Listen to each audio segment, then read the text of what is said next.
آپ صلی اللہ علیہ وسلم خاموشی سے بیٹھے ہیں، آنکھوں میں آنسو آ رہے ہیں. ابو بکر رضی اللہ تعالیٰ نے کہا یا رسول اللہ صلی اللہ علیہ وسلم اب کہے کو روتے ہیں؟ اللہ نے آسانی کر دی ہے، اللہ نے کھانا مہیا کر دیا ہے، اللہ نے کھجوریں دے دی، اللہ نے پانی دے دیا، اب کیا کس بات کا غم ہے؟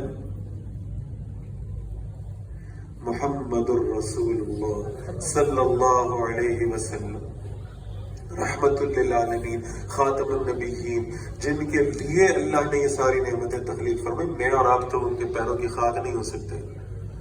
وہ ان کھجوروں اور پانی کو دیکھ کر کہہ رہے ہیں بس مجھے خوف آ رہا ہے قیامت کے دن اللہ محمد سے اس میٹھی کھجور کا حساب بھی لے گا، اس ٹھنڈے پانی کے گھونٹ کا حساب بھی لے گا.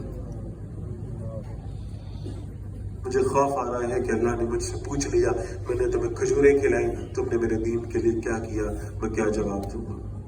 اللہ نے مجھ سے پوچھ لیا میں نے تجھے ٹھنڈا پانی پلایا، تو نے میرے دین کے لیے کیا کیا، میں کیا جواب دوں گا. اللہ ان نعمتوں کا مجھ سے اور آپ سے سوال کریں گے.